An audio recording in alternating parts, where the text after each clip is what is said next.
Er zijn 3 dingen in het leven van een kunstenaar. Ten eerste, te kunnen werken. Ten tweede, goed te kunnen werken. En ten derde, de grootst mogelijke weerklank bij zijn publiek te vinden. Who's afraid of art?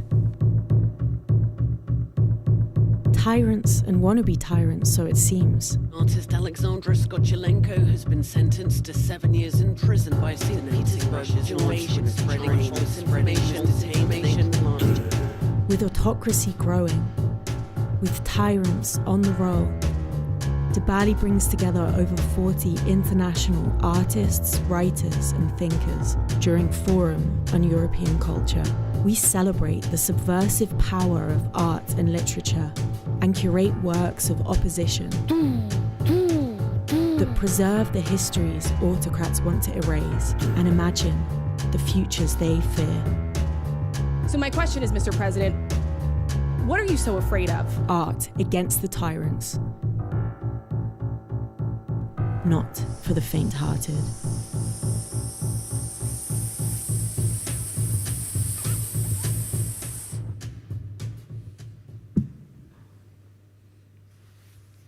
Yes, a very warm welcome on this warm Sunday afternoon to the Balie. Very happy that you're here. This is part of our biannual Forum on European Culture, and this time we're doing that under the title of Art Against the Tyrants. But I'm very excited actually also that this is the kickoff of our project. We've been discussing for, I think, over a year, Azu Nwagbogu and myself, a series of conversations we called In Our Time, where we try to have, or are hoping to have, meaningful and true conversations about art and art in our time. That's maybe hence the title, maybe. And this afternoon, we're very, very happy to kick that series off with Tino Sehgal, who's working and living in Berlin. A very warm welcome to you, Tino. You've been here on the last forum as well, so I could call you a regular to the forum. And I'm very, very happy. We're very happy that you're here. To say a little bit about you, you have a background in economy and dance, but working in the visual arts at least from 2000 onwards. You gained international recognition for your groundbreaking works, I have to say. Constructed situations, they have been called. Live encounters between visitors and those enacting the work, which you've been presenting among other places at the Venice Biennale, the Documenta in Kassel and the Tate Modern in London, but of course also at the Stedelijk Museum not far away from here for a whole year. And like I said, Azu Nwagbogu and myself have been talking about this series for quite a while. Azu is founder and director of African Artists Foundation, among others, and is founder and director of Lagos Photo Festival, Art Base Africa, virtual space to discover and learn about contemporary African art. And among many other things, he curated the first ever Benin pavilion in the 60s Viennese Biennale. I visited that wonderful, wonderful pavilion as well. It was titled, I think, Everything Precious is Fragile. Is that right, Azu? Yeah. Everything precious is fragile, yeah. Azu, can I start off with a little bit going into why we're here and having this series? You said to me in one of the moments when we were discussing this series, you said open dialogue in the contemporary art world is almost not taking place. What's going wrong? Why is that? Well, I remember it was nearly maybe a year and a half ago we were sat in the... Yeah, between Christmas and the New Year. Yeah, it was very cold and we were having dinner here. We were talking about how art has sort of lost its avant-garde position in society and has become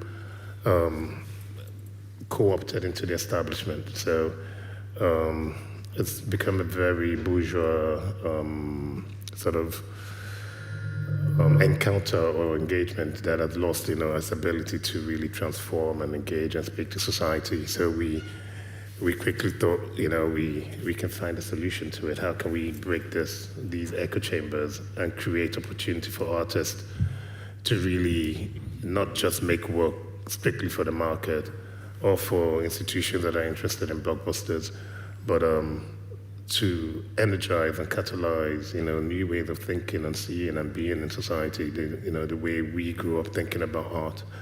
And obviously, it's been quite hard. It's difficult to kick it off because a lot of the artists that we really wanted to get on my schedule and your schedule, it's been quite hard to make it happen.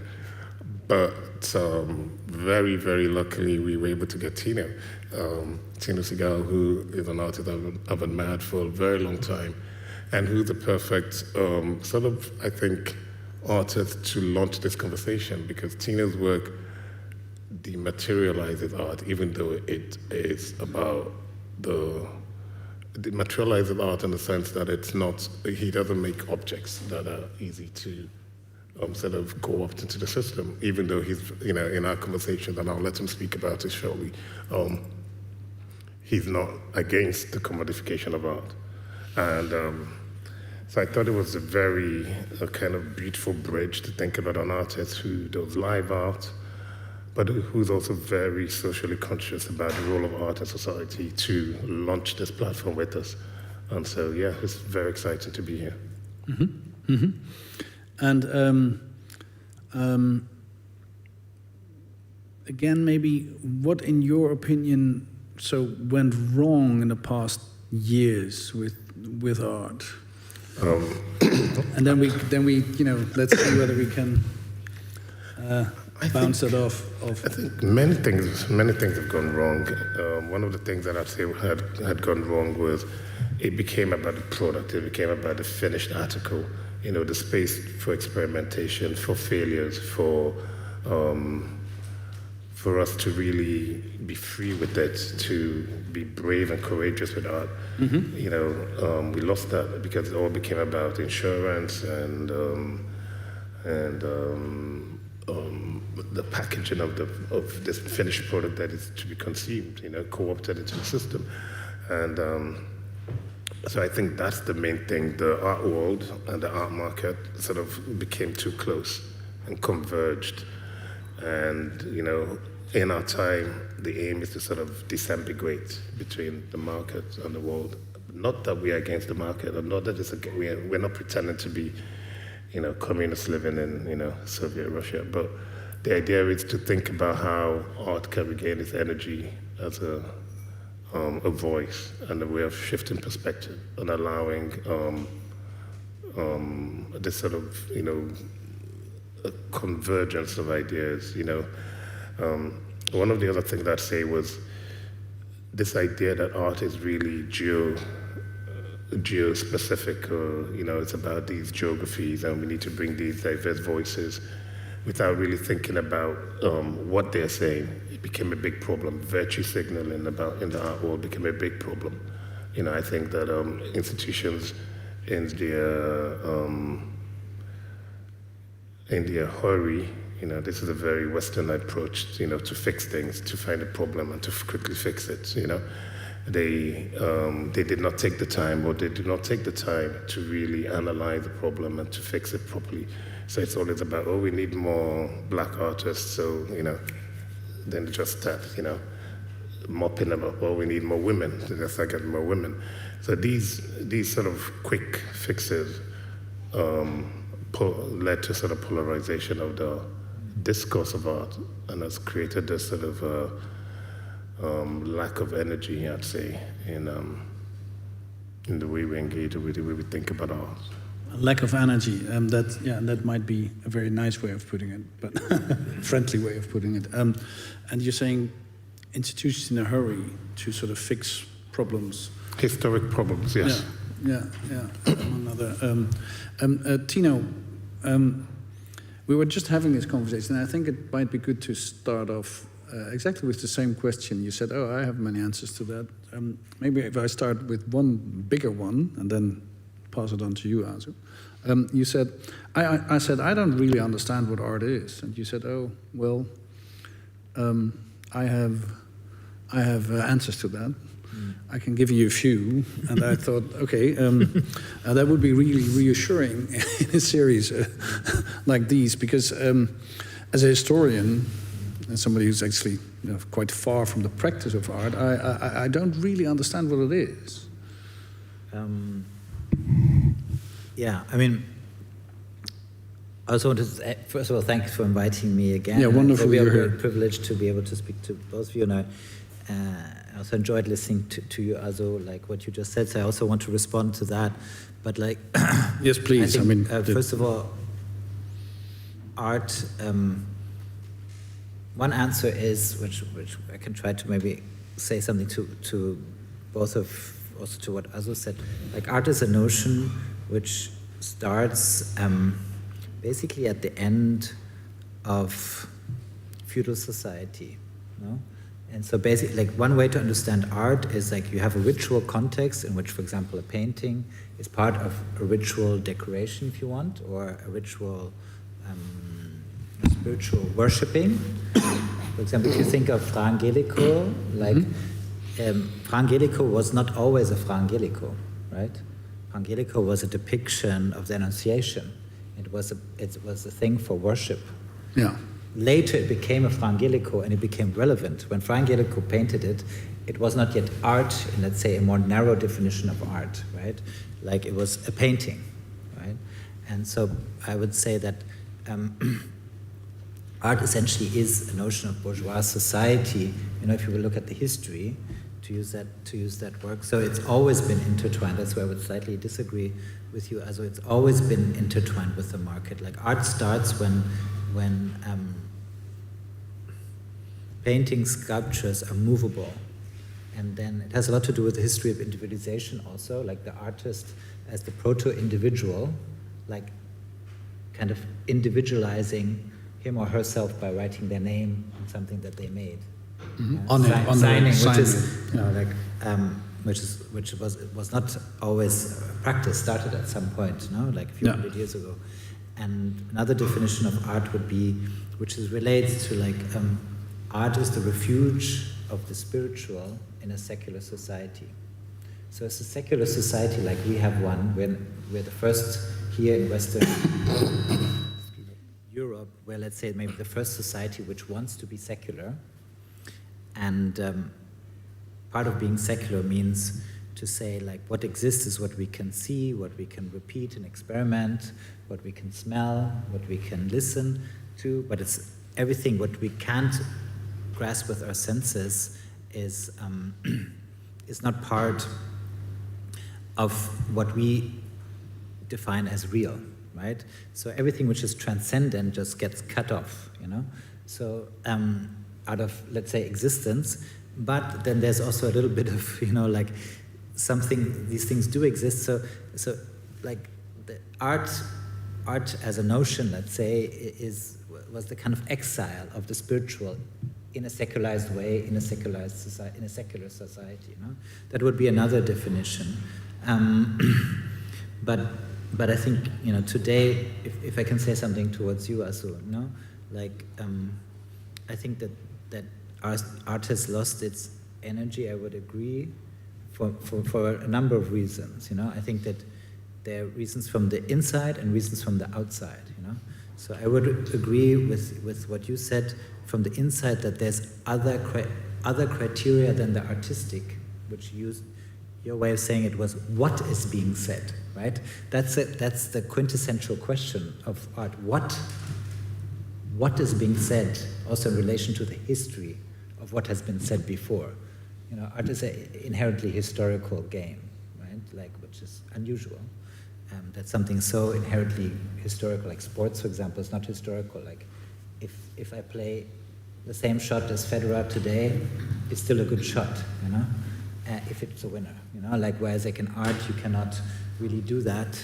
If you hit the same shot as Picasso, so to say, it's not worth zero, right? So, but what you say is an inherently artistic criteria in relation to history. So this inherent criteria got a little bit lost, like Azu explained. Also, I would completely agree with your perspective, Azu. I would agree also it had something to do with the success.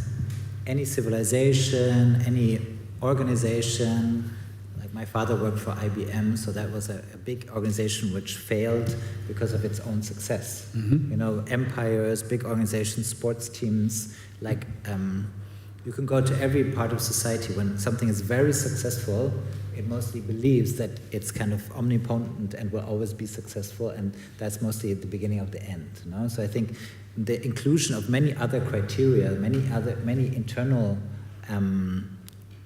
battles almost in the art world have weakened it, you know, because at the end of the day we live in an attention economy in a globalized world, so that would be a second point, that attention is scarcer. Like when in the time of the legacy media, let's say if I were to do a show at the Stedelijk, I was sure that that would be one of the very few cultural utterances people in the Netherlands would hear about, next to all the other museums and theaters. If I do a show today at the Stedelijk, I'm just a drop in the ocean of the content being produced on the internet. And also the Stedelijk, you know, to stay with this example, would have to try and produce something which goes a little bit viral to even create relevance. So the whole kind of pyramid of, like, let's say, societal attention, so meaning production has collapsed, you know. So this has a lot to do with the internet. It's an external reason. And another thing which has to do with the internet is that, like, the art world also, when I came, and I'm a product of that, was a kind of hub. So a hub which every other field, it was the central field of artistic production, the visual art field, and it could, you know, myself as a dancer, or I remember at the first Frieze Art Fair, one of the first, there was also Jacques Rancière. We think, what is Jacques Rancière, a French philosopher, doing here at an art fair? You know, it was a kind of hub, you know, like bringing different parts of society together in all different ways, which, you know, we could go into, but it's maybe not the most interesting point. But this hubness of the art field is also now obsolete, because the internet is the meta hub. You know, the internet can bring everything together, and so now things, interdisciplinarity or something, is less relevant. This I cannot really express well. I mean, it saddens me to say that, because bringing things together is done by the internet, and things somehow, again, this is a thought which I cannot express well, things fall back onto themselves. So that means that, like, where we had an expanded notion of art, we have much more traditional notion of art now. Like, what are you doing? Your art, so you must be painting, right? You know, like, that's much more today than 15 years ago. You know, and it's, again, I can't express that last thought very well, but that would be my first kind of answer, why this world is struggling. You know, like, it's different reasons.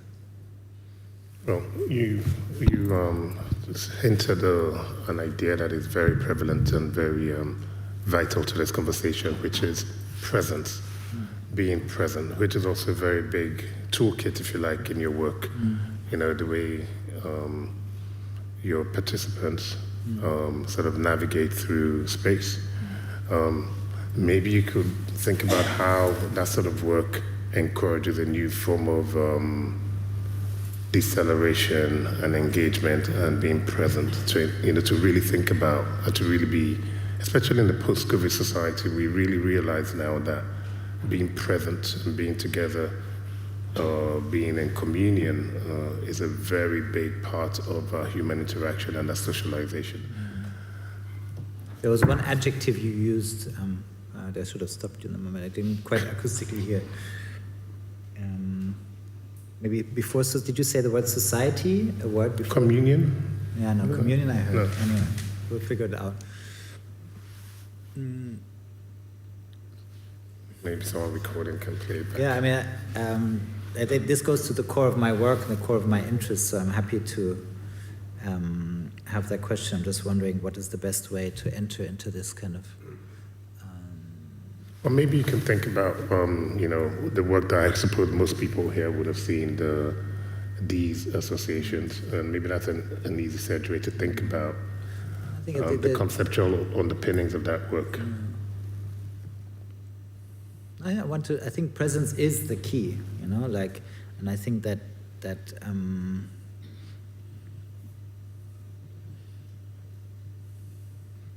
think that we are, like, I mean, I think, did you use the word acceleration also? Deceleration, earlier? yes. Yeah, you did deceleration, but of course, I mean, I studied political economy. Maybe I can start like that, you know?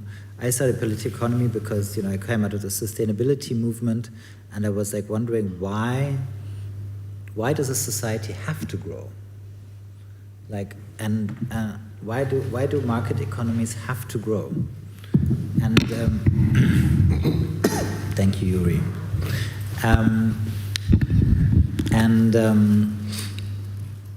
As a young person, that was an enigma to me. So I studied political economy, and I didn't learn much, because the only thing that people speak about, let's say in political economy or Volkswirtschaftslehre, as we say in German, is how do you make sure that the economy grows, but they never talk about why it actually should grow, you know.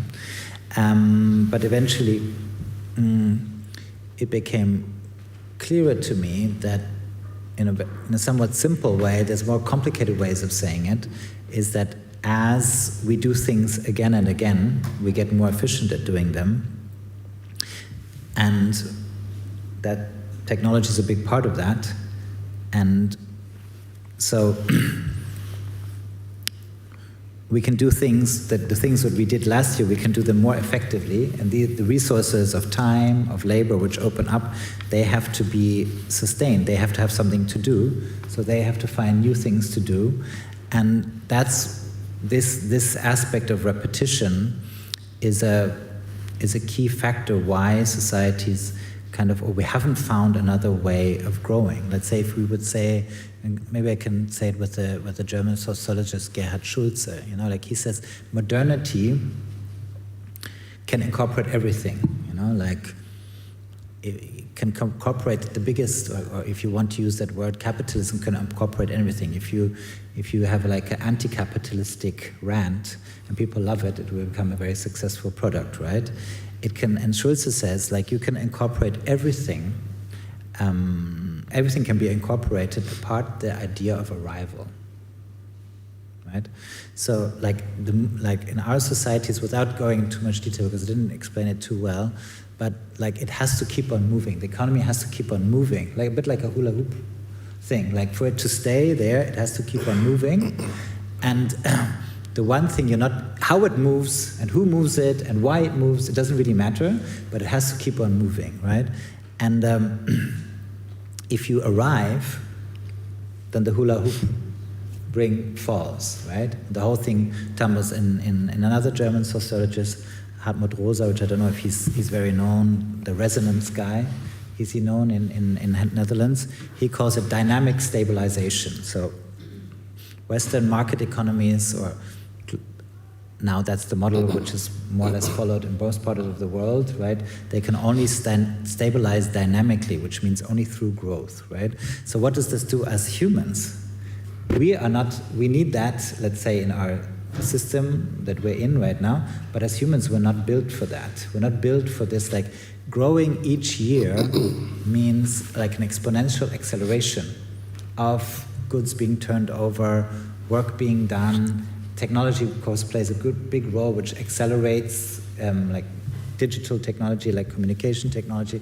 So all of that, it doesn't help with presence, and it's a society of acceleration. I think there was even a philosophical movement I never understood called accelerationism, and in that we somehow, with our kind of brains, which were formed like thousands and 10,000s of years ago, and our souls, we're not really equipped to come along, right? So we actually need deceleration, but we live in a society which needs to grow, right? And we need presence, and we're in a society which is about somehow not necessarily being present, but kind of accumulating resources for the future, right? Like that's the focus, also not maybe the best formulation.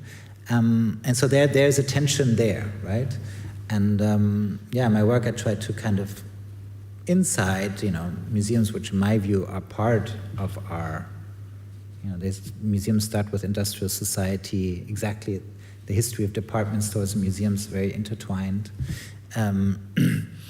inside these buildings or institutions, I try to create moments of presence, without too obviously going against them, because I think that just reinforces them. Thinking about the first question that you asked about the relevance of art and the relevance of art and art as a mirror of society, and also some of your ideas around temporality and the long durée. When you're making art in the moment, it might not be art. It could be a painting. How do you think of art as an artifact of our time, as creating a bit of a time capsule about how we've navigated certain periods of our journey of our existence? How does that come into play within your own work?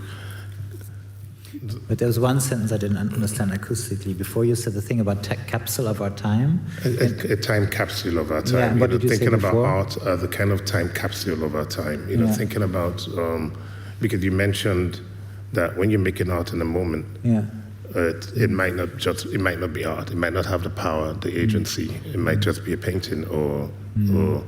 But how do you energize it to really be a mirror of in our time, and that's really the core of the conversation. I'm thinking about how we're thinking about artists who are able to give a little bit of a feel, if people were to look back 500 years behind what was going on during the pandemic, or what's going on in this era of rampant fascism and genocide and the rest of it. Who are the people articulating and creating artifacts of that time in their work, through their work, not necessarily through, as you say, it's not about the medium, it's more about the message. Yeah, I think that I think we are living in a more immaterial economy. So when my work started, people were always kind of, the reception was very much centered around how different it was. And I always try to counteract that, and I said, well, I think, in my understanding, art is always a reflection of, the economy and production, and especially in societies which are focused on economy and production, which is like the societies like here in the Netherlands. And so if you look at art, it will always kind of take up, and to that be a capsule of its time, the production ways or modes of production of its time, So let's say when we have, industrial society coming to its bloom, you have something like pop art or minimal art, which use these serialized industrial things. So then we start, in the 60s and 70s, it comes more this kind of, they start using this video technology, which then seeps into our lives in all different ways, And then now we have an economy which is much more like, the biggest sector is the service sector, right? And we have more and more material products, creative products. So I saw myself when I started, when I felt like I needed to defend myself, that I'm not that different, that I'm a regular artist, I would say, well, I'm the artist which is reflecting this kind of third sector, the service sector, in my work. I'm using those kind of means of production, and I'm using them for an artwork, So in that sense, I don't know what the reception of my work will be. I don't think any artist will know, but I think in that sense, I do feel optimistic that I'm creating some kind of a capsule of our time, of an essence of our time, but also trying to maybe show a way which, like you say, is more decelerated, more present, in that more immaterial-oriented economy. Talking about the time capsule, you and I met in Basel at breakfast a few weeks ago, and Hans Ulrich was trying to entice you to make a book. A book is always seen as a bit of a time capsule, right? What would that book be like? How would you, what are the elements, what elements would you incorporate into that book if you were to make a book? Because I know it's still in conversation. I mean, first of all, I came from the periphery in a way, I didn't study art, And I think my parents were very much from an uncultured background, so I came very much to the art world as an outsider.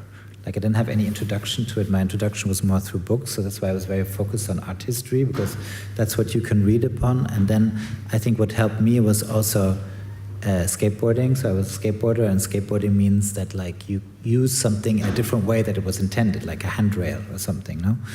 And so for me, I looked at the art game and I thought, okay, this is a game that people play, but how can we play it in a different way, right? Like it's a game focused on objects. I'll play that game, but without an object, right? And I think I can do that. Then, funnily enough, for reasons we could also talk about or not, like it worked really well. 2 years after I did my first work, I was representing Germany at the Venice Biennial, like literally 2 years later. And so that was a very quick kind of start to an artistic trajectory. And so for me, like I never wanted to produce an object. That was the whole, let's say, theater of proof, right? Like, and also to show that something which is not an object is maybe more impactful, right? Like, because at the end of the day, it's a civilizational exception or historic exception. There's been no ritual, because exhibitions and museums are kind of Western rituals, right? Mm-hmm. Like temple-like spaces where people go in a kind of extra everyday experience. And if you look at the history of rituals, mostly song and dance. People sing, people dance, and objects can be involved as props, but you won't really find a ritual in the history of cultures across time and across the world where people walk around and look at things, and they worship things, actually. Yeah, but they don't judge things, they don't look at things, Mm-hmm. And then and that's something very peculiar and has a lot to do with industrial society. Like for industrial society's idea of the good life, it was about digging up the ground and producing as many products, things as possible. And the better we did that, the more we did that, the better our life would be. Right? The better we could repeat that you were just talking about. Yeah, and to me it was like, I don't believe that. I don't believe that equation is right. Like I don't think our life is better the more we dig up the ground and the more objects we make out of that. The more objects we have. Yeah. And let me try to circulate something else. So that's why I was never interested in producing a thing. And even though I strongly accessed the art through books, I never felt the urge to make one. Like also as a theater of proof. But is a book a thing, or is a book just a reflection? I have a very simple, I have a very simple definition of things. Yes, a book is a thing, right? Okay. If you ask a 7-year-old, is a book a thing? They'll say yeah. Yeah. But you're not a 7-year-old. But my definitions tend to be, on a very simple level. Okay. It's not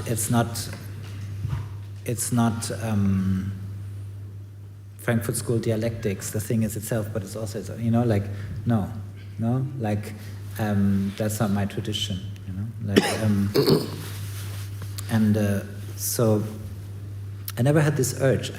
I'm if you want, I try to do a theater of proof, that something else can circulate and that something else can maybe also be more powerful. And I think to some degree I managed to follow through with that theater of proof, but also not fully, because we're sitting here talking about the prevalence of, however, also you said at the beginning, what is prevalent in art is not work like mine. What is prevalent is things that you don't see as so energetic being packaged and circulated on a marketplace, no? I noticed you mentioned you used 2 sports metaphors in a conversation thus far, and there's a level of competence and recursivity and repetition and craft, if you like, in sport, right? To hone your craft, to become, you're going to hit the ball with a racket, and, however number of times with your backhand, to improve your backhand and with your forehand. there's an aspect of that recursivity that seeps into your work or in the subconscious of your work, in my view. There's also the fact that you made this work recently with Hans Ulrich and the football player Juan Mata about the choreography of football and football as a sort of art form. Maybe could you speak a little bit to that to just sort of help us understand the conceptual framing of those ideas? Yeah, I mean, first of all, I think that I do believe that what humans do is we play games, you know? This is a thought of Eric Berne, I think, who's a relationship. Then also the sociologist I mentioned before, Gerhard Schulze, is also a proponent of that. So what we do in life is we play games. Mostly we play first, and then after a while, through repetition of plays, a game emerges. That would be the Schulze way of seeing it. And then we're not necessarily conscious that we're playing that game, though, right? Like if somebody would analyze, a game theorist would analyze what we're doing now, they could also probably find little micro games that we're playing with each other, which we're not fully conscious of, you know? So in that sense, I believe everything's a game. That means also art's a game, right? The problem with art is that it's a quite complex game. And sometimes people forget that it's a game. They think it's like, there's a confusion, in my opinion, that it's like a kind of subjective free-for-all. You know, like that's why I think maybe that would be my guess, Yuri, that why you have also sometimes a little bit, don't know quite what to do with it, you know, because it's a subjective free-for-all doesn't really communicate to people, right? And so I like to use sometimes sports metaphors, or because I think it helps this more complex game, art, which doesn't have, it has very complicated rules, like for example, unclear rules. What? Unclear. Fuzzy rules and really complicated ones. Like one of the key rules of art, which I mentioned earlier, is like it has to be different. Like if we don't talk about, let's say, art that you'll find at the art fair, but like art that will stay in the history books like 70 years from now, then the rule is for it to be art, it has to be different from what art was before. So that's a very weird, we don't really have that in any other sector. You know, you don't make science by doing science significantly different than how it was before. Yes, it has to have a new element, but in art, it has, the new element has to be quite a bit bigger, you know? And so that's why I like to use these to kind of hone in on that point. And then the work that you're talking about, this entry, it was something which has also something to do with what you said in that I felt that we live in a time, let's say as a historian or history painter, I felt that yes, also through the internet we are there's a danger, political danger, and Yuri, you probably know more about this or can speak more to it, that like in a civic society is built around public discourse, which is what you do here, right? But if public discourse becomes, on the one hand, bigger than it was ever before through the internet and social media and stuff, but also more isolated, more echo chambers, which is a word that you used, I think, in your introduction, then how can we still be a civic society? You know, like it's a real threat in my opinion, and again, Yuri, you can probably talk about it better than me, but like, and so the work, this entry, is a kind of history painting of our time. It takes 3 or 4 different skill sets and it brings them into a dance. So it's an artistic cyclist, which is a kind of knee sport where they make tricks, a bit like BMX, but it's an old sport where they make tricks with a bike, but it looks like a normal bike, not like a BMX bike. Then there's a freestyle footballer, so a person who, like, let's say my terminology is like the cyclist, they're both married to this object, you know, like they spend more than 10,000 hours with this object, the bike or the ball. So the freestyle footballer always can, you know, balance the ball wherever, keep the ball. And then a violinist, and then a dancer who's worked with me for a long time, which kind of dances my style, a lot of fingers and da-da-da. And so these 4 people from different fields start entering into this quartet and into a communication. And so it was in a way my response to our time, you know. Also, what I felt was difficult, but of course in an artistic way. You know, I think this is also where we agree. I didn't say like we live in silos or something, you know, but I made a dance where they literally come from very different fields. Like when we talked, this is maybe a fun little anecdote, if you permit me, like when we met the freestyle footballers, you know, then we would ask them like, so I was working with a guy from my team, and when we meet them, I would ask her, you know, like, you know, do you sometimes go to museums, you know? Have you ever been, do you know about contemporary dance? No. Have you ever been to a museum?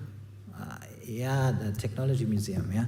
That was the kind of response, you know, like, so it was really people like, okay, so we're doing kind of contemporary dance, which is this thing you don't know, in the field of museums, which is again another thing you don't know, but we still like you to come, right? And like be a kind of freestyle football dancer, you know? And so these processes were already really quite difficult, you know, like even to communicate what we were doing, why it could be relevant, and why we want their time, you know, and their skill. And so, yeah, I hope it's been shown in Japan now for next 2 months, so if you're in Japan, but that's quite far away, from September onward. I hope you can see it sometime. It's a piece I'm happy with, yeah.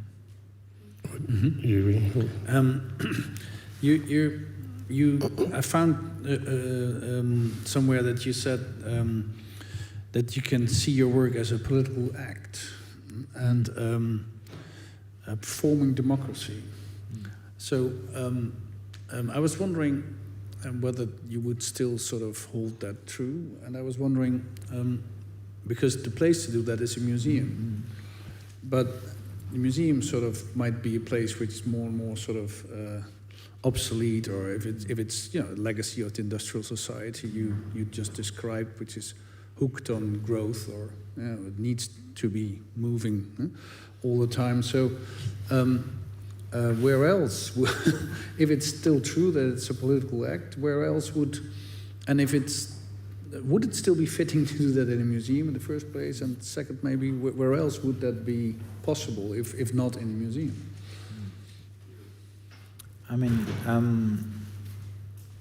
think everything that happens in I think the world is full of micro-political acts, first of all. I mean, if you wear a T-shirt and you walk through Amsterdam, it's a micro-political act, you know, like depending on the cut of your T-shirt or what it might say or something like that. Now you're putting values into the world. So in that sense, doing something in a museum is still political, but yes, like in the framework of our conversation, I would agree that like it's less political than like, less politically relevant than like 20 years ago, because there's also in a good way, because more like the artist was a kind of a professional specialist which has the license to put like meaning out in public in a kind of composed artistic way. But this license has been democratized. Like all of you can go out and now like you can basically sit down in the cafe and make your own little artistic video and put it into the public. But 20 years ago, it would only be me and the other artists in this room who had that possibility to put something out into the public. I think so. Sure. Absolutely. Yeah. Yeah, but then I come to you with the microphone, otherwise the people at home. No, because then people at home will not be able to hear and they're listening. So you're very welcome to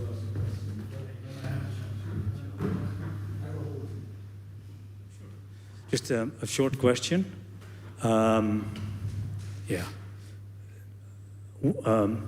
Could you tell me a little bit more circumstantially wise why you peed on, a long time ago, I know, you said something like 20 years ago just now, peed on the stage of the Stadsschouwburg. You remember? I mean, of course, I hope. But I mean, more circumstantial. Yeah, that was like, it's a piece that's still being shown. I don't dance it myself, but it was a kind of museum of dances. So I was like also against this kind of, let's say, productivist focus of the, let's say, object museum. I made a museum of 20th century dance, dancing through the styles of different dancers. No, that was, I explain it in a second, yeah. but also because Azu and maybe many other people don't know this work, because it was in Stadtschauburg 23 years ago. I'm happy that apparently you saw it, but apart from you and me, I don't know if there was anybody else there 23 years ago, no? Thank you. You're such a great host, and I'm really bad at this microphone thing. So the idea was to make like a museum of dance, an immaterial museum, and like to do a retrospective of the 20th century just through a naked body. So with dance, I started out dancing in the style of Isadora Duncan, and then the style of Nijinsky, and then the style of Mary Wigman, and went through the 20th century, always in the style of, so it was not necessarily focused on this like original recreations. And of course I was naked. So there were other artistic things which you and me could talk about as the only two who were there later on in the Balie. But it went until the 90s, and so in the 90s there were two choreographers, John Jaspers and Jérôme Bell, who worked also a lot with like the male sexual organ as passive, right? Like, and Jérôme did a thing where he kind of was manipulating the body. And then also at some point they were leaking in Jérôme's piece, which is called Jérôme Bell by Jérôme Bell. They're standing on a kind of stage, and at some point they leak, And so for me, it was, in the end, I was speaking to the history of visual art. So this last moment, I don't know if you remember what I said while I was doing that. No. Yeah. So, no, it's 23 years ago or 22 years ago. So in a way, I peed in a fountain, and I said, "Je suis fontaine." Yeah? And that's, again, it's an artistic way of speaking. So I think that I was very happy what you were saying in the beginning, Azu, right? But what is being said? And I think, yes, what is being said is key, but I think for the field to be relevant and potent and also lovable, it has to speak in its own language. And that is, the language of art is artistic. I don't know how to say this. And it's an ambivalent language. So if I say, "Je suis fontaine," I could now pick it apart, but it's not my role to pick it apart. It's your role as the viewer or the visitor or the audience or the critic, That's part of the game of art. And "Je suis fontaine" says a lot, but it says it, or it doesn't say anything. That's your decision. But it says it in an artistic way, right? Well, I like that. What you describe is a certain opacity that is relevant in art. Yeah. And I think that's something else that is lost in this big... Exactly. The opacity, Exactly. Now everything needs to be resolved. Exactly. And so I think that's a really big problem. Sorted into certain categories. And I think that, like, who said this, like in the previous talk, which, I enjoyed a lot, which is about something very different, but I think the expression was like something was thrown under the bus, And I think in some ways art has been thrown under the bus. And in which way is because you use this word opacity, I use the word artistic, I think we could use the word poetry, density, composed, and ambivalence also or ambiguity. Ambiguity is the better word, like multi-faceted or multi-directional way of expressing, which is, it's a way to allow for reception, right? Like another definition of art, to just put this in, like what I like to give for your kind of little moment here, Yuri, like art is like a prism, prisms in physics? Yeah. So in contrast to a text or a speech or a book where somebody, an author, is making a point, what an artist does, in my opinion, is create a prism, and then comes Yuri and shoots his light through it. But your light is different than my light. It's a different color, different frequency. So when you shoot your light through my prism, I'm the artist, I made the prism, it's not random, right? Because I made a certain prism. Yeah. But nonetheless, art exists in the moment you shoot your light through it, right? And so this is the fundamental... Is that the moment when you see it or you consume it or you experience it? Yeah, and you also think about it and you perceive it through your own experience as a human being, through your history, through your soul. And what it throws back on you, right? In that sense, it's also a work with the subconscious to a certain degree. That's an element of it. But what I'm trying to say is that, like, in a world which is more polarized and which forces you to pick sides, you know, or and which the art world is more and more becoming sort of the world. Let's start first because you know, Azu and me are from the art world, so let's be a bit nice, you know, like let's give us a quick chance, you know, like the world is becoming more polarized. The world wants like a kind of you know, like, are you standing on this side or you're standing on that side? You know, what is it? You know, the world is becoming less artistic, less ambiguous. More explicit. What happens with a field which its core essence is ambiguity? Like, it's thrown under the bus because it can't really operate in this world anymore. And this is what Azu was saying, and let's say you said it in your words at the beginning, and now I'm saying it in my words. Like, the playing field has changed. The playing field of society has changed, and the relevance of art is less because there's less desire, or was, maybe it's coming back now, but there was less desire for this particular way of speaking. It was like more like, you know, like, what is it? Where do you stand, you know? And art doesn't really do that in such a direct way. Yes, it can do it in an indirect way, and it can do it in a foundational way. Like, but don't want to get too much into it, but art can be very powerful by laying foundations, or culture, or ritual, maybe is a better word, can be very powerful by laying foundation. But it doesn't deal so much with like very direct expressions, because that doesn't allow for reception. It's a game between the producer and the receiver, no? Like, or that. Well, I think you touched on a very big point, the idea of rituals as a sort of solution to navigating the lack of appreciation for opacity, you know?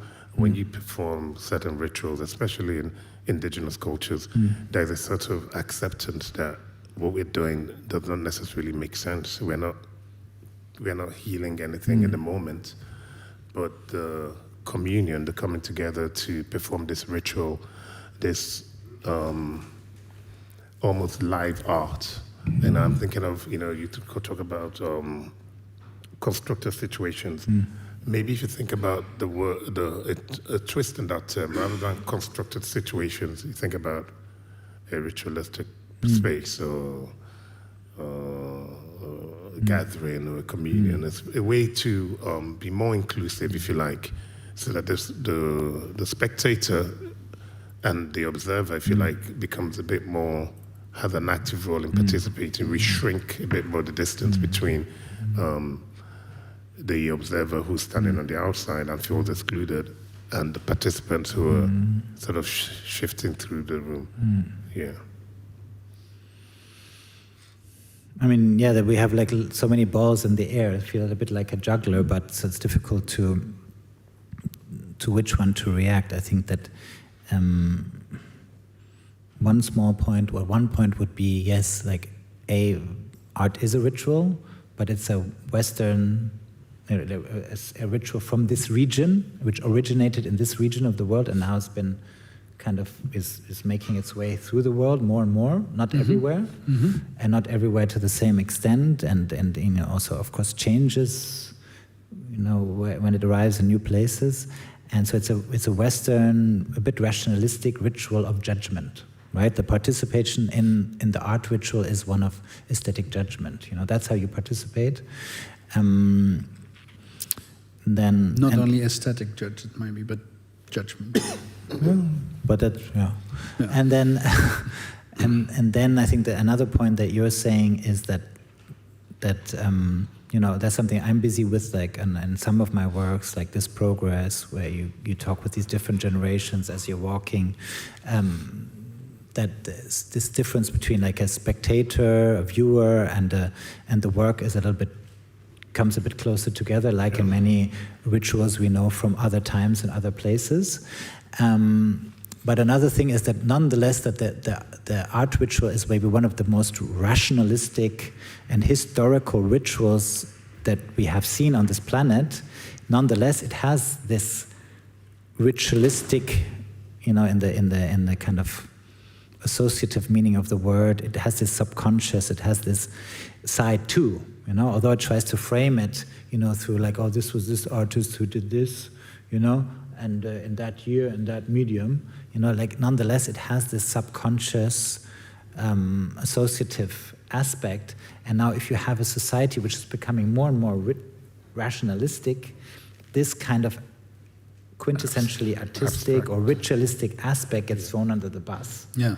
Right? Because we are also a controlling society which, like corporate culture, or like it wants to, or maybe also fear-based culture wants to control things, but like the subconscious is something that you can't really control, unfortunately, you know, or fortunately. And so a field which deals with that, you know, in a society which becomes more rationalistic, more Protestant, if you want, you know, like it will struggle, right? It will struggle for a few years. Then the question of how many years, you know? Well, because we're in Amsterdam and we've got lots of Protestants in the crowd, we're going to allow the public to join in. And I'm going to walk around the mic. That's very good. I have a last question before we go to the audience. I think at the start you said in a secular society, art has a particular, in our sort of societies, in Germany and Holland, art has sort of, because the non-secular part of our world is sort of cut off. You sort of use this gesture, sort of, and art becomes sort of encapsulated in our society in a way. At least I understood that it used to be more in contact with this non-secular or metaphysical or religious part. Is it sort of a remnant? No, I would say when art started, it was a remnant, you know? Like, I mean, the art starts when you take, literally, if you go to the Louvre, you start the parcours, it starts with altar paintings. Yeah. They literally, some point, somebody took them off the wall. Or there's like this example, which maybe I've given here before, like at the beginning of exhibitions, the beginning of museums, there were caricatures. One caricature was like two ladies from the countryside come to Paris or whatever, and they see an image of Maria or some in the museum, and they kneel in front of it, right? So like they're still in the old order. They haven't understood that this is a new way of looking at the exact same thing because it exists in a totally different order. No, and yeah, but you wanted to. Yeah. That's elaboration on. There, as always, if there's, we almost always in Balie, we invite you to join in the public. I think it's on. It should be on. Yeah, just hello. Maybe. It was, yeah. Yes, thank you. This is amazing. We have the global south here, and we have the global northwest here. I live in the global south. I am Dutch, so I've lived here my whole life, but I've lived the past 20 years in South Africa. This conversation I hear is predominantly from the global west-north perspective. If you speak of the world, it is the western northern world, because I do not hear any perspective from the global south, which, like if you're speaking about, non-tangible, that is where it happens in the global south. It's about ritual, it's about identity. The Benin bronzes have been returned. They were not art, that was not art. That was ritual. Those were tools to celebrate their heritage and their ancestry. So it would be so amazing, and I really, really wonder if the West could actually learn from the global south to go back to the roots of what actually ritual is. I would love to hear that. The global West learning from the global south and east. I wonder if that's going to happen. That's a great question. Tino, you want to say something, or should I say something? I don't want to say something, but my first question is to you. Do you know my last name? My first name is Tino. Do you know my last name? Well, how do you say the last name? How would you say it? Sehgal. Where does it come from? Middle East. Punjab. Sehgal. So that's, first of all, how you located us. If you want to play that game. No, I'm just saying, like, I grew up in the Northwest. If you want to call it. But I don't know, where do you place India? No, but where do you place it? Maybe you can send it yourself. I don't know where you place it. It's an honest question. Well, I'm from the Philippines, so I'm a bit more to the east. Yeah. So really, this is not... No, but the answer to your question, I mean, that's one small answer that I think that these categorizations are, if one wants to do them, then one should, I mean, my blood is half and half, but the other thing is like that if we're talking about art, yes, it's a Northwestern game, I would say. And if other parts of the world choose to play it, I don't necessarily recommend it, because I am in a similar position than you. Like I was saying to Azu, I'm a really great follower of Zabar, which is a great ritual in Senegal. But maybe now I've said something, but yeah. I'll react in a second. Just Azu, it was maybe a question to you as well, or I is think that so. no? Maybe I can respond before we dance around the room. Just to be clear, there is a clear understanding that the art world over the last, I'd say, the big cliche in the art world over the last 5 or 10 years would be, we need to learn from indigenous cultures, and it's a bit of a trend, right? And we're trying to avoid falling to cliches in this room. We hinted at it, and we've actually had a very strong dialogical conversation around the need to switch time from a linear perspective into a more secular conversation around time, the way indigenous cultures all over the world, not just in Africa, not just in India, indigenous cultures understand time in a different relational aesthetic, right? Where time is more phenomenological, it's more secular. And Tino and I, perhaps we could have, maybe even delved into it a little bit in our conversation. We had talked about it over lunch, about the ritualistic aspect of art experience, that is a repudiation of the Western modes. And I think one of the great things about Tino's work is it's a repudiation of the consumerist, materialist method that is prevalent in the West, and embraces a more sort of uncertain, dialogical, experimental, interactive mode, which is the reason we are sat in this room today. But I completely take your point, and but I think also there is the expectation, and that we're going to go into indigenous cultures and they're going to fix their problems. I think one of the more interesting positions that I think you can correct me if I'm wrong, is just to be, just to exist, just to be is a powerful form of resistance. It's a powerful form of navigation, and it's a way to almost push back against the dominant hegemony that we are all sort of navigating. So, Tina, I don't know if you have a reaction to that. I think actually one of the, for me as a spectator, as a consumer maybe of your art, I think it's very, very interesting to me that it's fundamental comment on the materiality and sort of the enslavement of our culture to objects. I think that's amazing sort of shift in your mind, at least in my mind.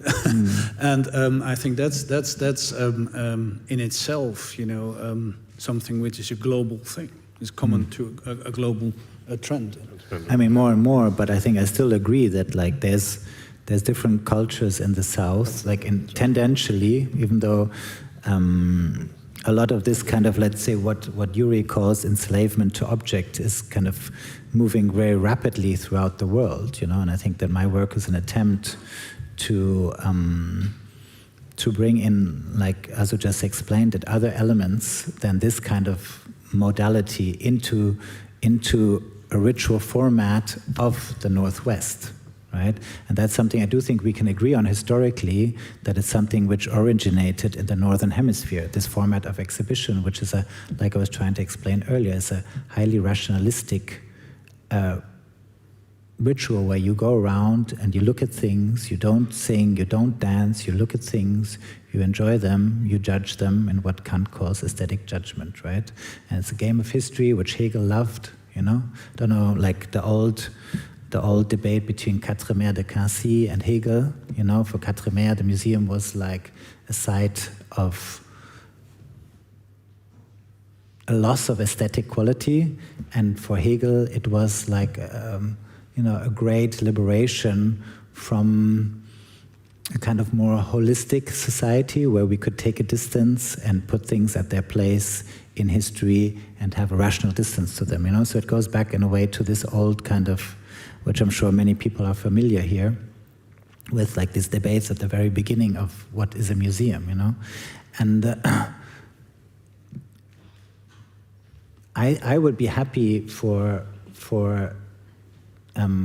many things from the South to come here more, but in their own ways, right? Like, for example, we had in the festival in Berlin, we had Sabar coming, but they only invited the musicians, not the dancers.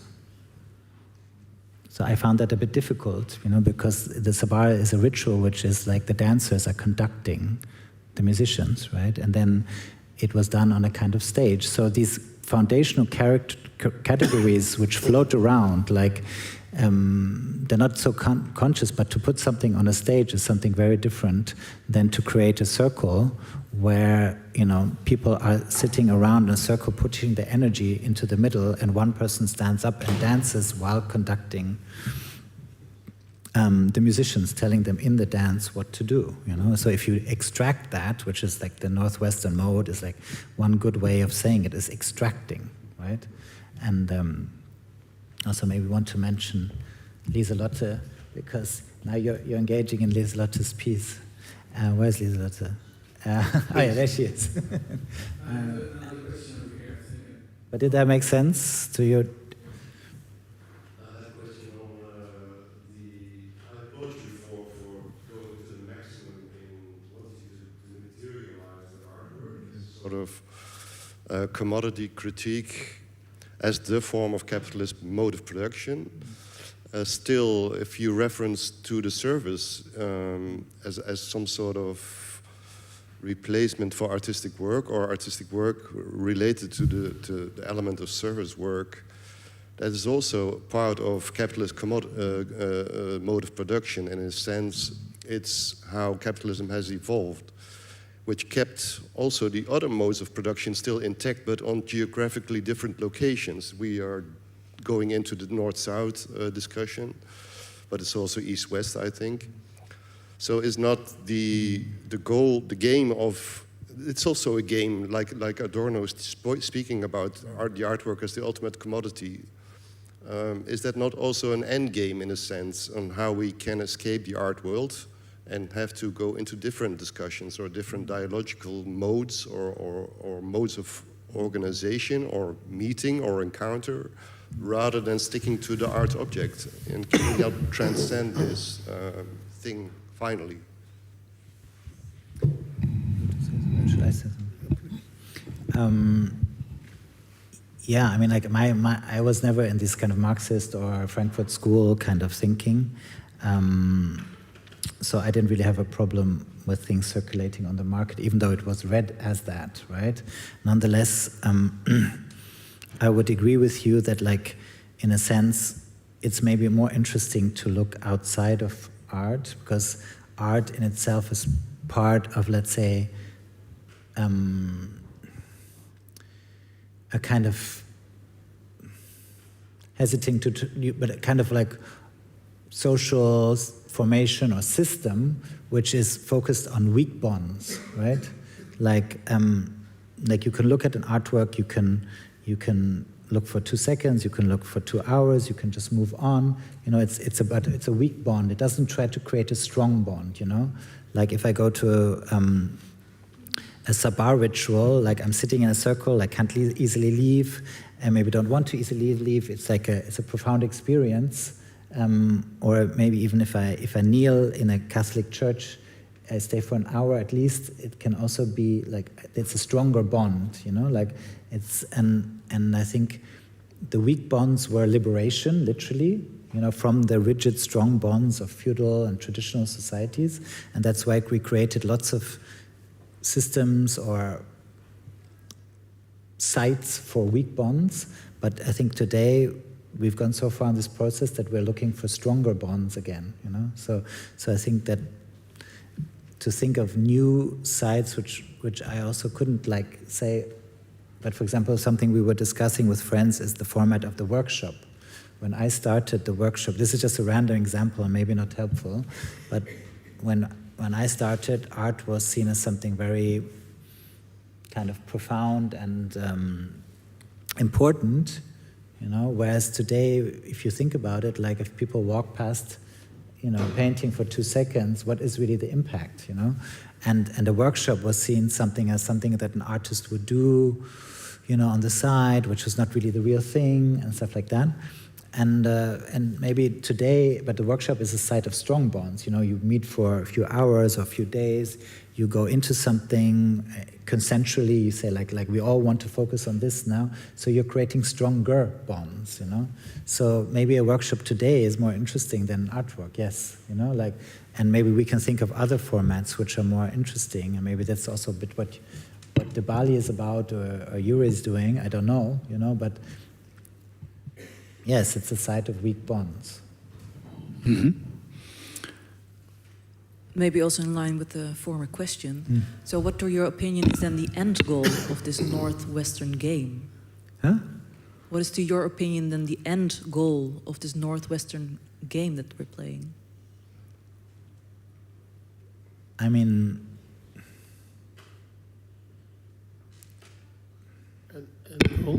the end goal of this Northwestern game, the exhibition, or the game of art, yeah.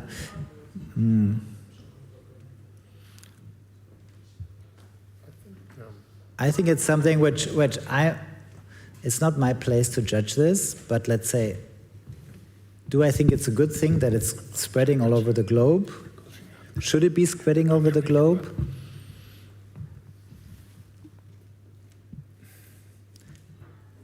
If I would have to vote, I would vote no, right?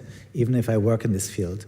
But one thing which I was thinking also earlier is that, like, if we talk about indigenous rituals of communion, one thing which we all have like a vague idea of what that could be, right? Like, which, you know, we should also sometimes maybe check in what is it actually we're thinking about when we say this, you know, because there's lots of different cultures with lots of different rituals, but mostly what we're thinking of is a very small group. It's a society which is constituted of hundreds of people, right? So it's very easy to do a ritual where the entire society can commune. If you have a state like Athens in antiquity with 10,000s of people, it's already much more difficult to do a communing. So what did they come up with? A theater, right? A structure that we use until this day. Then when you have like nations emerging around the, let's say, 18th century, you suddenly have millions. How do you gather millions? How do you bring millions into a kind of discourse with each other? Like, it's not possible. You can't put millions into a stadium, right? Like, so you come from this, what in museum studies we call like the the mode of appointment, which is what we're doing here, what one does in a ritual, what one does in a theater. Like you come, a certain group comes at a certain time, you come from the modality of appointment to the modality of opening hours, because you cannot accommodate all French people in a stadium, not 60 million or whatever, 30 million people or whatever it might have been, 10 million people at the time of the French Revolution. You cannot, there's no stadium which can accommodate them. But you can create a museum where all French people can walk through eventually over the course of years, and then they can understand what it is to be an individual, to be a citizen of France. So there suddenly you have a ritual which can accommodate over time that community, the nation. And so this question of size, now how do you, and this is something that I was interested in a few years ago, but I also didn't manage to make a lot of what would be a ritual, like an embodied ritual for a global society? It's almost something you cannot imagine. But it's definitely not people, it's not 20 people in a circle, as beautiful as that is, We have one more question, and I'll react to that. Yeah, we have a closing question, I think, over here, please. Yeah. So thank you for this really broad picture. I want to circle back for a moment to your central concept of the presence. So I think there is a tension, and I wanted to ask why you choose that and what kind of experience you want to convey with your art. And let me explain this a little bit further. So presence is something, it cannot be just about not having objects. There must be something else to this experience that you want to convey. When you talk of opacity, presence is the counterpart of opacity. It's the clearness, directness. It relates more to rationalism than to this tension, the opacity, the ritual, what you're always conjuring up as concepts that belong into the realm of your art. And why would not resonance be a more interesting concept to describe it? I was happy to be brought up Hartmut Rosa, because if you talk about the ritual bonds people together. They're resonating with each other, leaving some traces in the memory, in the body, in the embodied action. So why presence? Please go a bit further. No, I think presence, is something which is become rarer than it used to be. Like even this room is literally leaking. This is a classical setup for presence. We're all co-present, like they would say in theater studies, no? And but at the same time, it's leaking through these cameras. It's leaking through, like, few of us might look at their phones and write something like, okay, I hate this is boring or whatever. So this room is leaking presence. But I think it's an interesting word, but it's not a word that comes from me. Resonance is an interesting word, like you say, which comes from Hartmut Rosa, but was also in the video before. And I think resonance is maybe for me personally, maybe the more interesting word, because it's about a relation, and it's about a strong relation and a strong bond, which, like I was saying earlier, is something which is becoming rarer today, and because in a way, when you're connected with somebody over your phone, you're not really in resonance with them. I mean, if you speak on the phone, still more, but when you text, energetically, I would say you're in resonance with yourself, or which, in Hartmut Rosa's term wouldn't be resonance, because resonance means two people. It's a vibrant thread between two people. So I didn't fully acoustically understand everything you said, but from what I understood, I would really agree with you, and thank you for that. Okay. You have a last I just wanted to add a little bit to please. The idea of the end point of the game, and to say that... the question over there. Yeah. Yes, to say that within the framework that we find ourselves, like here, or in a museum, for example, the idea is for those institutions to transform themselves to become fit for purpose. So yesterday we had a debate marathon, and I was happy to meet with Jente, who said, after yesterday, rethinking some of our programming at the Balie, I have some new ideas. And so obviously that wasn't me. It was, we had 8 hours with how many? 40 people. 40 people. So these rituals, these spaces for these sort of engagement and dialogical exchange, create opacity that is, and resonance. One person sets another person into a kind of resonance, and that vibration carries on. And that's how we're not trying to reinvent the wheel. The idea is to transform these institutions to become fit for purpose, to actually serve the communities that they intend to serve, rather than to pretend like all of a sudden we need to hypnotize 1 million people. That's not the plan. The plan is to work within a certain framework and to use that to, new toolkits, thinking about, if you think about the traditional Western rational approach to authorship, maybe we can have collective authorship on an artwork, or you can have a metabolic way of engaging, a metabolic reciprocity, which is resonance, So there are new strategies that are possible, within collective intelligence that we can adopt and implement to transform institutions that are very, very unwieldy and difficult to manipulate and to change. Thank you very much, both of you, and you, the audience. I would say you pointed to that, the hubness of the function of art, but hubness is, I think, a wonderful word because it describes sort of something which art used to be a hub, and now the internet is the ultimate hub. I thought that was an amazing thought. And I always think that an art center which serves the community and actually resonates between people and people in each other's presence is more 21st century art center than 19th century art center, which is a museum. But that's probably a deformation as a director of the Balie. But I'm very happy that you participated in this. Wonderful to kick off in our time. Thank you very much for kicking it off with us, Tino. And Azu will be having, I think, another one with Hans Ulrich Obrist in October, if I'm not mistaken. So keep you posted on that. Look at the side of the Balie. Otherwise, there's one other thing I'd like to ask you, Azu. Parallel to this conversation, we have been watching a durational performance by a Dutch artist, Lisette Ros. And the work you saw here acted out, if I might call it like that, is a part of is specially made for this afternoon. But it's part of a research called Reframing Conventions. Again, we've been sort of talking a little bit about that. Can you tell me, because you curated Lisette Ros, can you tell me what's special or interesting about her work? About her work? Yeah. I'm experiencing this work for the first time, so... yeah. So, but I'll say about the artist, which is sort of more...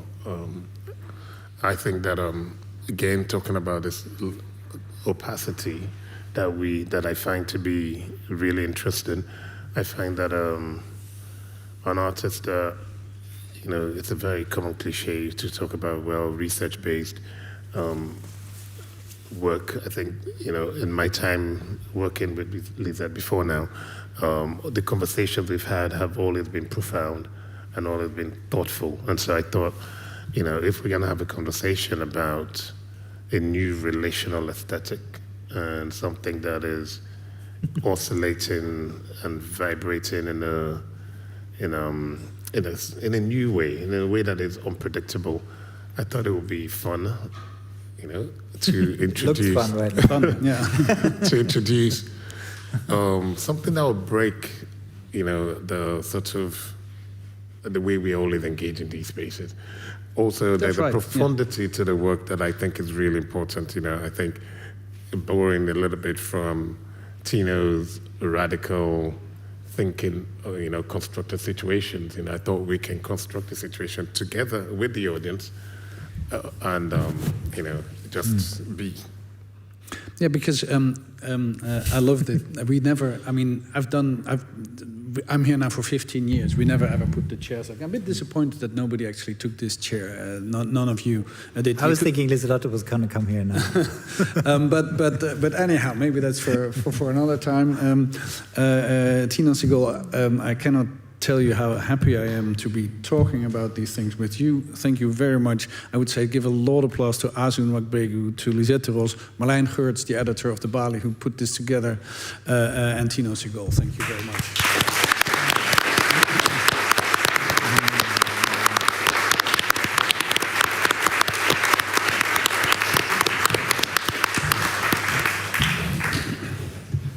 Right, on the, exactly an hour, huh? Perfect. I thought it was...